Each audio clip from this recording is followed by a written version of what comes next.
Now we're interviewing Professor Noam Chomsky, Professor Emeritus in Department of Linguistics and Philosophy at MIT, one of the most cited sources in history. Of course, among his many famous books is Manufacturing Consent. Recent books are Making the Future, Power Systems, and a pamphlet on Occupy Media. Professor Chomsky, great to have you on the Young Turks. Thank you. Glad to be with you again. All right. Well, I want to start with this, a very simple question. Is Obama a progressive? Is he what? A progressive. Progressive? Well, the way the term is used, I suppose the answer is more or less yes, but if so, it's a comment under the word progressive. I mean, he's basically, he's what it would have been called several decades ago a moderate Republican, kind of a mainstream centrist with some concerns for liberal ideals and conceptions, but not much in the way of principle or commitment. And on some issues, he's pretty reactionary. Civil liberties, for example. That goes to the question of how much American politics has changed in your lifetime. You know, you say he's a moderate Republican, and that's a point I often make on the Young Turks, except that actually, when I was growing up, if Ronald Reagan had used drones or any other kind of bombs to execute U.S. citizens abroad without a trial, I imagine that there would have been a tremendous uproar. So isn't he in some ways much further right and, than even Republicans were a couple of decades ago? And then what does that tell us about our current political environment? Well, that's why I said he's kind of what used to be a moderate Republican. Moderate Republicans have more or less disappeared. The Republican Party is overwhelmingly so extreme that it's hardly a traditional political party anymore. And the mainstream Democrats have become pretty much what used to be called moderate Republicans.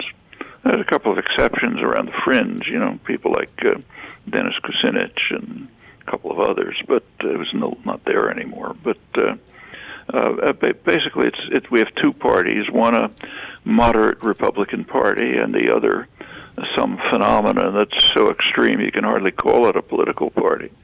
And the country, the elite system has more or less shifted with them. I mean, it's not uniform. I think you're right that if Reagan had been carrying out a global assassination campaign, there might have been a hue and cry, but not much. Take a look at what Reagan was doing. Okay, so this morning, for example, it was reported that in Guatemala, a General Rios Montt, is being brought to trial, to everyone's surprise. He's being brought to trial for crimes that he committed in the early 1980s under Reagan.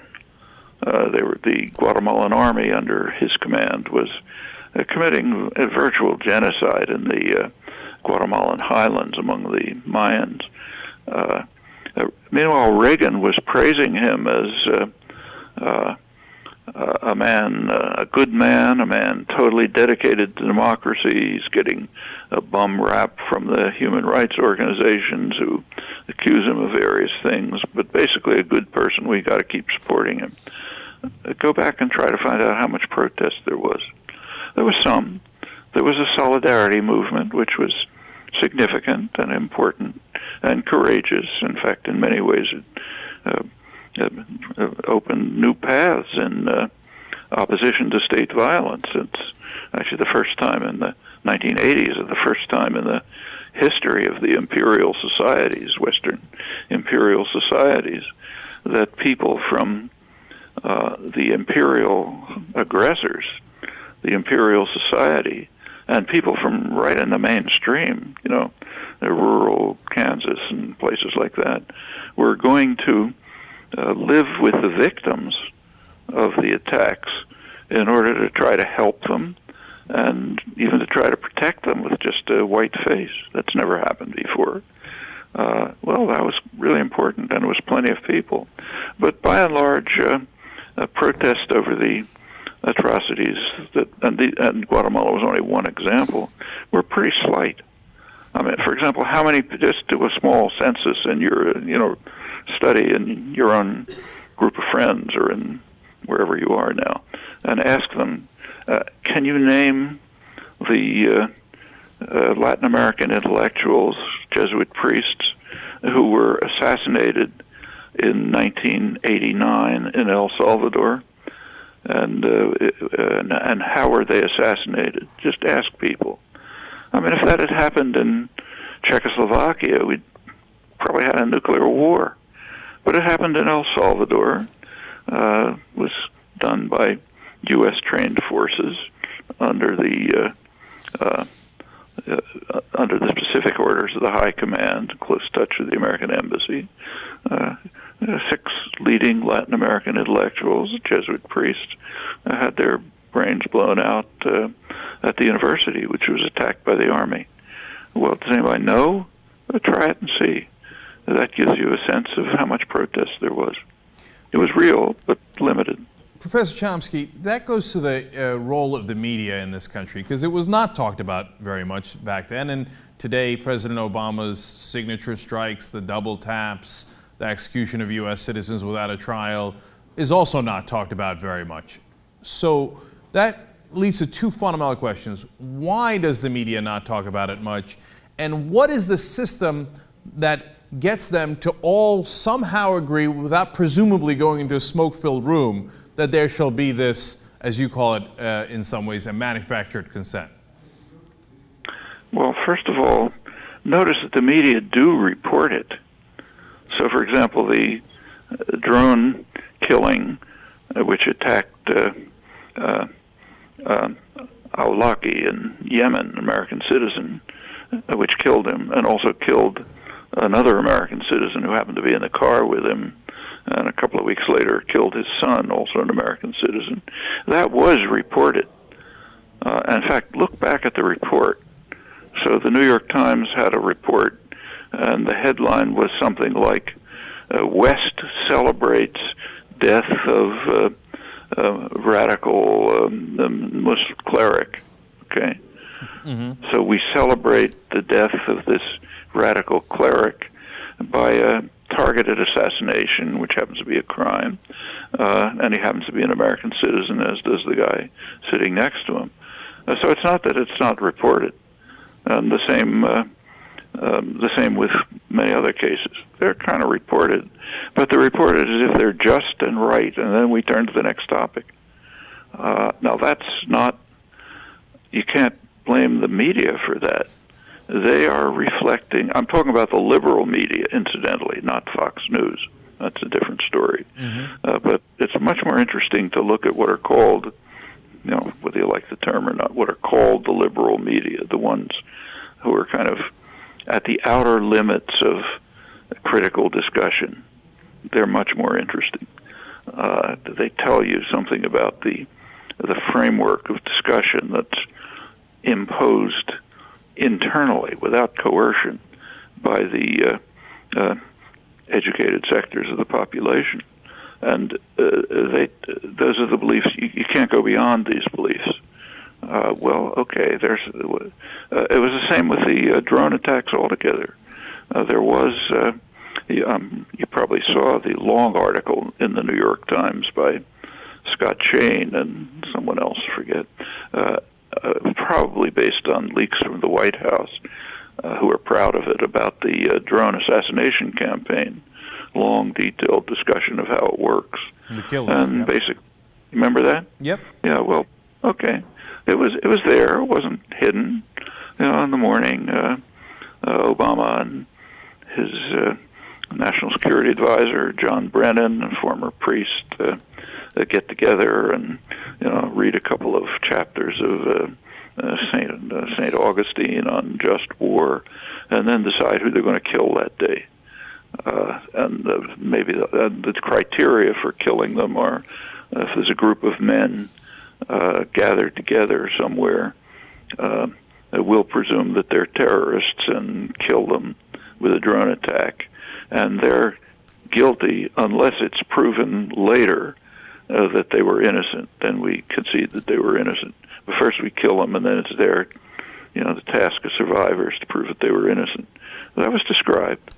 There was some protest about it, mostly because of what you mentioned before, killing Americans, killing other people doesn't matter that much. But there was some protest. And in fact, Eric Holder, the Justice Department Secretary, was asked whether this kind of killing doesn't violate our sacred principles as embodied in the Fifth Amendment, that a person is presumed innocent unless proven guilty with due process in a court of law. Fifth and Sixth Amendments. That goes back to Magna Carta in 1215. And Holder said, yeah, this is consistent with it. They do have due process because it's discussed within the executive branch. I mean, King John of England back in the 13th century, who was compelled to sign the Magna Carta Charter of Liberties, he'd be delighted at that. Due process means we talked about it among ourselves. Well, it's reported, but there's barely any reaction. And you don't expect reaction from the general public because they probably don't even know about it. Not everybody reads long stories in the New York Times. But educated people read it, and they don't react. I mean, very few of them do. So, actually, Scott Shane had an interesting article afterwards responding to the limited criticism and justifying the drone attacks. And he ended up his article in an interesting way. He said, well, even if you think there's something wrong with these, it's a lot better than Dresden, after all. So in other words, the choices are between, wiping out some city and killing tens of thousands of people, or a targeted assassination campaign. Those are the choices. Are there some other choices you can imagine? No. That's not part of it. Anytime I want to excuse any action of mine, I've now got the line, better than Dresden. So that's right. Yeah. Now, it's a wonderful line.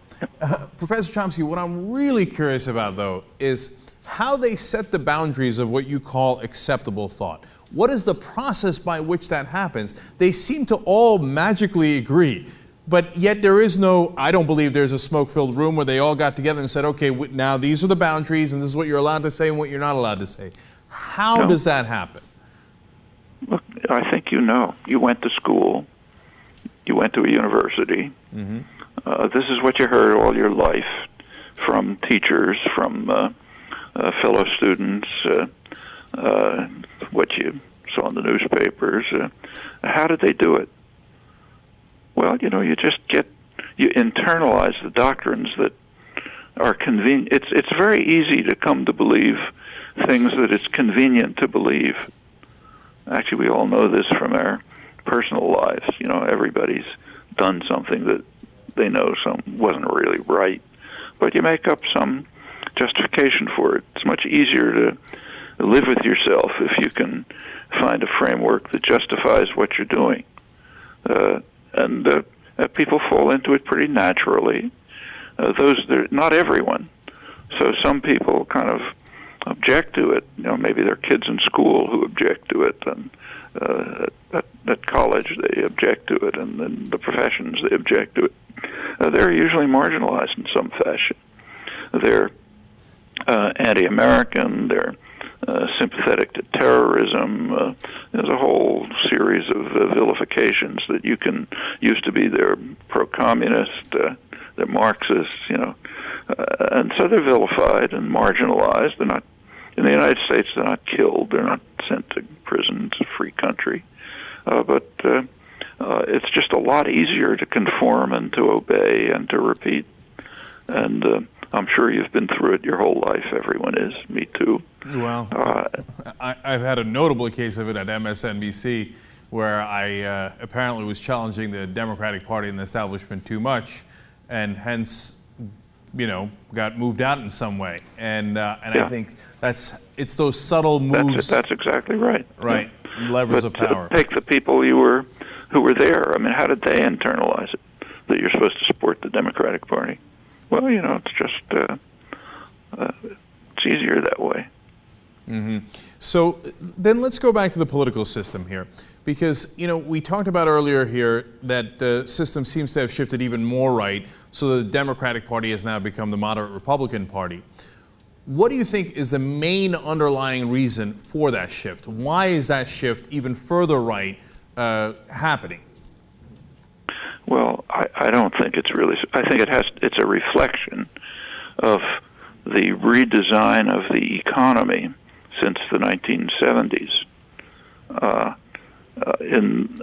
From the 1970s, for all kinds of reasons, there was a real reshaping of the economy.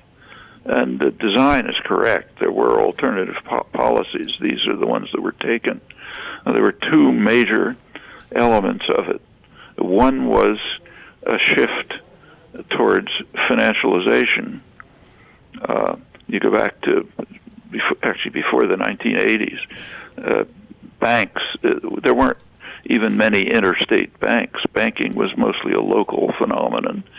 Banks were what banks are supposed to be in a state capitalist system. They take your deposits and lend them to somebody who wants to buy a car, or send his kid to college, or start a business, or whatever it may be. That's what a bank was, and they operated essentially locally. Starting in the 1970s, particularly since the 1980s, they began to grow enormously. By the time you get to the latest crash, 2007, financial institutions were making about 40% of corporate profits. Well, at the same time, manufacturing, this is a related development, manufacturing was moving towards offshoring, producing things in northern Mexico or southeastern China instead of the United States. It's more profitable. You have cheaper labor. You don't have to worry about limited environmental constraints and so on. So you have these two tendencies getting started, and they have consequences. The one consequence was a very sharp concentration of wealth. It's not a big secret that since then, wealth in the United States has concentrated enormously. By now, it's like in a top 10th of 1% of the population is absolutely fabulous wealth.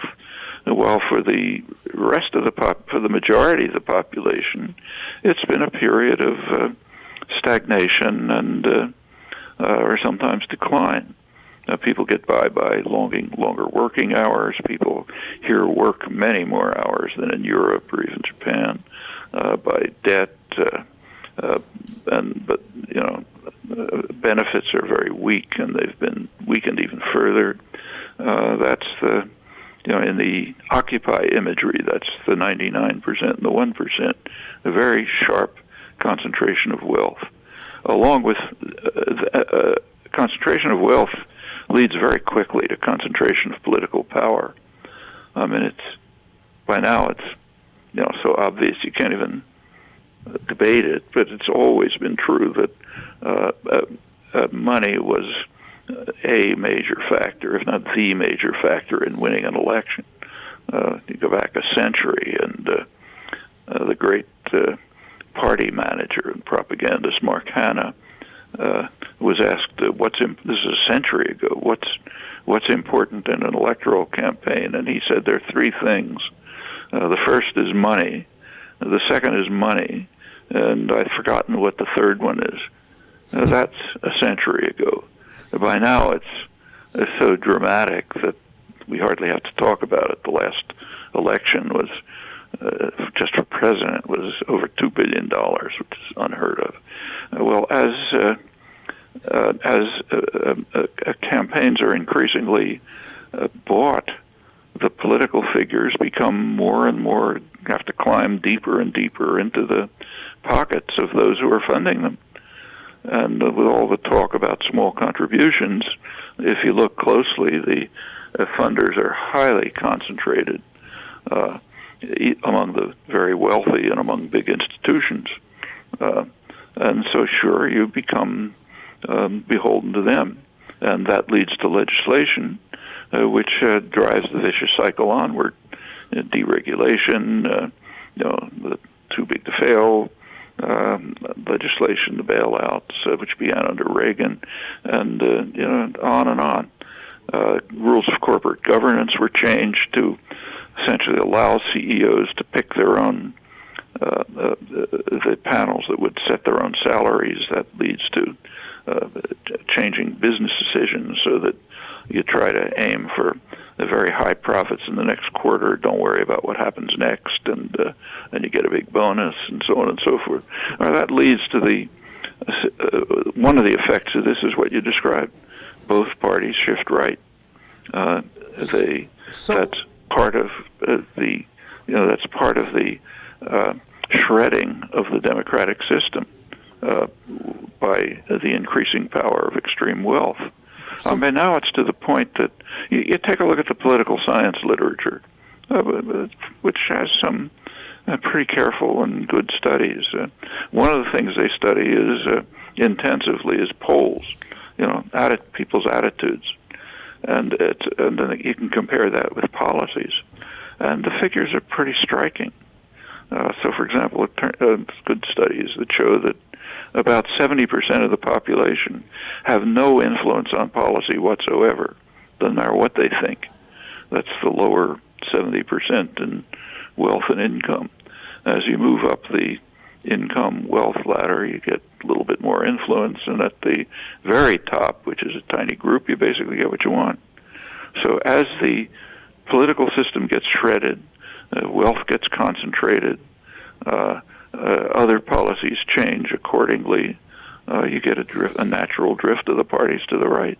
So, as you stated, we've had this problem of money in politics for over 100 years, but yet FDR, for example, managed to represent the will of the people to some degree in a lot of issues in a way that when you look back now at what he said, it would be unimaginable for a politician today to say those things and to get those bills passed, etc. So is it the fact that money in politics has become, instead of sometimes illegal bribery, a legalized form of bribery that has actually made it more efficient and made it more powerful in politics today as opposed to the past? First of all, even if you look back at Roosevelt, it's not, what you're saying is correct. I mean, Roosevelt would be off the spectrum today, but so would Nixon. Nixon's views would be far too liberal today for the Republican Party and maybe for the Democratic Party, and Eisenhower's even more so. That's part of the drift to the right. But even in Roosevelt's time, the best work on this topic, if you really want to look into it, is the work by Tom Ferguson, who's a very good political scientist, done the major work on the role of money in politics. And he points out that Roosevelt was supported by a big sector, an important sector of private capital, mainly capital-intensive, internationally oriented industry, like, say, General Electric. They supported Roosevelt. All kind of reasons for that. So he was opposed by labor-intensive, more domestically oriented capital, like low-level manufacturing, or so on, small businesses. But so there was a class split within the business class in the Roosevelt time. But nevertheless, the important point is that there were mass popular movements, like the labor movement was picking up. It had been pretty much crushed by Woodrow Wilson by the 1920s. It was almost dead, but it picked up in the 1930s. And when you started getting the organizing of the CIO, big industrial union and militant labor actions and, sit-down strikes and things like that, then everybody had to take notice. And that, plus other kinds of popular activism, were a major force that Roosevelt could rely on to pass progressive legislation. Since the Second World War, as soon as it was over, there was a major business offensive launched to try to destroy the unions, to try to destroy the labor movement. They understand perfectly well that that's the core part of a democratic popular constituency. And it's not the first time in American history. It goes way back, but there's been a major campaign since the Second World War, and by now it's been pretty successful. The labor movement has been defanged. Labor in private sector unions, unionization is, like below 7%. It's still there, but it's much weaker and being attacked constantly by a very class-conscious business class who are able to dominate public discussion and media discussion. I mean, take, for example, the one extremely striking development just in the last few months in the state of Michigan, a labor stronghold from way back, where they were able to pass something called a right-to-work law. Well, that's good propaganda. A right-to-work law is, in fact, a right-to-scrounge law. It's not a right-to-work law. It's a right to get the benefits of a union without paying union dues. That's what right-to-work means. But, of course, if you describe it that way, you're not going to get any support for it. Mm-hmm. On the other hand, if you call it a right-to-work law, and people are pounded with propaganda about people should have a right to work, well, yeah, then you can get even a good part of the labor vote. That's the kind of propaganda that's propagated by the media, kind of unthinkingly. Not on purpose, particularly. It's just kind of internalized, like repeating patriotic propaganda, and it's over time has an effect, big effect. And this is a very sophisticated and quite conscious class war by a highly class-conscious business community. The United States has always had a very class-conscious business community, always fighting a bitter class war, and with a lot of success and a lot of influence. Now, you don't have, if you have the popular movements to oppose it, then it's possible for a Roosevelt to appear. But without them, it's going to be very hard, especially because of it's magnified by the changes of the last couple of decades towards the extremely high concentration of wealth and what I described before, the kind of shredding of the political system. So it's hard. It's not impossible. It's hard work. So that leads to that critical question, Professor Chomsky. How do we fight back? How do we win? We fight back the way they did in the 1930s, the way the populist movement did in the 1890s, and the labor movement then, finally defeated, but not without a lot of victories. The way the civil rights movement worked, again, with significant victories, though certainly not what Martin Luther King was trying to achieve. You organize. You try. First, you have to educate, like what you're doing on, on your activities. Then you have to, which includes educating yourself, and then you have to try to organize, get people mobilized to do something, as say the Occupy movement did and has done and might continue to do, and then carry out actions of the kind that threaten power and require a response, like, say, CIO sit-down strikes. And there are plenty of other things you can do. So, for example, some things are going on kind of quietly in the country, which have potentially a kind of, even revolutionary implications.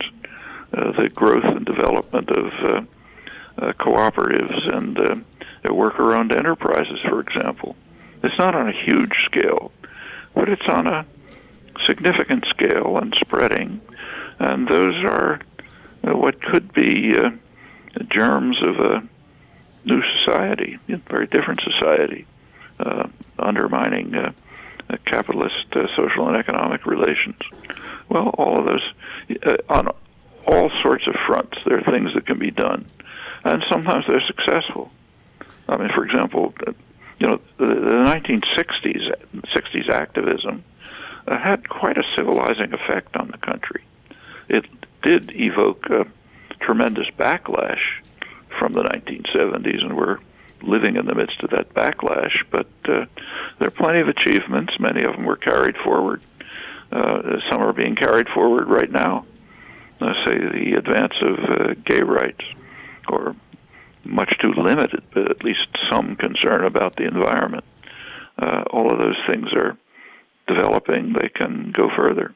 So there's no shortage of things to do. They're the kinds of tasks that have always been in front of people who wanted to make a better world. They're not easy ones, but they're not impossible either. There's successes in the past that we can build on. If there was one thing that we could do to get help from the top, so for example, if President Obama came to you and said, all right, Professor Chomsky, I'm going to grant you one wish. You tell me what to do on this one issue and I'll do it. What would it be? Well, first of all, on the unimaginable circumstances that this could happen. Right. If I told him what I thought, and he even agreed to do it, he would very quickly be shot down by powerful forces. Do you mean literally or metaphorically? Well, maybe even literally. There was an a business attempt to kill Roosevelt. It was stopped. But I don't mean literally, but though that could happen too, but just beaten back by forces much too powerful than the president. Concentrated economic power, for example. But there are things that really should be done. Like there has to be, the human species, if you look at it in a broader, from kind of, imagine you're on Mars watching what's happening here, you can see the human species marching towards self-destruction. I mean, for the first time in history, human history, we're now at a point where we can destroy the possibilities for decent human existence, and in fact, we're marching towards exactly that. In part, there's two major issues. One of them, they've both been around for a long time. One is the threat of nuclear war, which is quite serious. In many ways, is getting worse, and we know how to deal with it if the proper measures are taken. And if we have time, I could go through some of them, but they're real. The other is the threat of environmental destruction. We're coming to a point where we may be past the point where it's even possible to do anything. We don't know when, but it's getting worse and very serious, and we're doing very little. In fact, in many ways, going backwards. These are two extremely dangerous processes, which, if the president had the power and wanted to do it, he could deal with. But those are two big ifs, and it would take a lot of popular pressure and activism to bring the country to the point where something really significant could be done on these issues. All right, and I wanted to ask you on an unrelated note to the political scenarios and circumstances that we've been discussing. You're, of course, a longtime professor at MIT. MIT now involved in this Aaron Swartz saga. Of course, that's the young man who committed suicide when MIT pursued charges against him. Have you put thought into the culpability of MIT there, and do you have any thoughts on it? Well, to be precise, MIT didn't pursue charges against him. MIT was culpable, in my opinion, but for what they didn't do. MIT didn't intervene to try to block the charges, but the charges weren't coming from MIT. MIT did provide the police with the information that someone broke into the computer system, but that you'd expect. Then came these extremely harsh charges by the prosecuting attorney here, and what MIT should have done, I think, is to have taken some initiative to protest the severity of the charges, and they didn't, and I think they're culpable for that. But it's not quite accurate to say that they pursued the charges against him, that they kind of left in the hands of the prosecutor. Mm-hmm. And is there any action that they should take now? In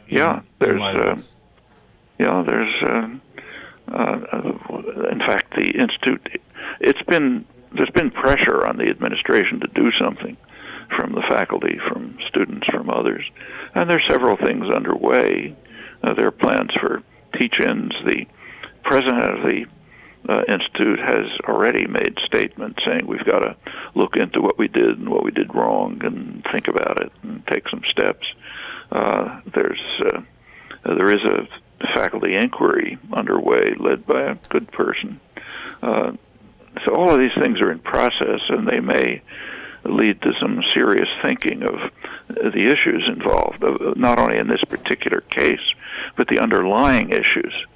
There's some serious issues involved. Mm-hmm. So just let's pretend, if we can, that this terrible tragedy didn't take place, okay, and just ask what Aaron Swartz was trying to do. He was trying to liberate a JSTOR. A JSTOR makes scholarly articles available to subscribers, mostly universities, university libraries. Okay, suppose you liberate JSTOR, so everything they have is now publicly available. Well, you know, in our society, that means they go out of business, and that means they don't make anything available. Well, suppose you take the next step and say, okay, let's liberate the journals and the publishers. Let's put all of their stuff in the public domain. Well, that sounds good, but in our society, in the world we live in, that means they're going to go out of business, and nothing will be available. So the end result of these efforts is to make nothing available. Mm-hmm. Well, there are ways around this, but you have to break out of the constraints of our kind of the pathologies of our society. The obvious way out of this is to have creative work subsidized by the general community, which means by the government. That's how creative work ought to be subsidized. The same with music. So, you know, liberating music from the internet sounds, you know, radical, except for the fact that musicians aren't going to be able to survive. If creative work is paid for, is subsidized, is part of our social obligations, which means, you know, as current institutions, that means working through the government, then you can deal with these problems. But you have to go at least that far. Right. And there are quite concrete proposals to do that. Just saying, well, okay, let's make everything free, that doesn't deal with the problem.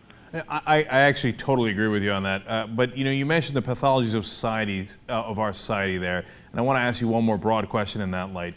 Yeah. Do you think we're ever going to get to that point where we have gotten beyond those pathologies and get to a state that, in your writings, you would prefer? Do you think we're ever going to get there, or is the human nature and the greed involved in it too strong and will always block it? Well, I think we've, you know, in many ways made a lot of progress towards getting there. Not in this particular domain. Here there's regression.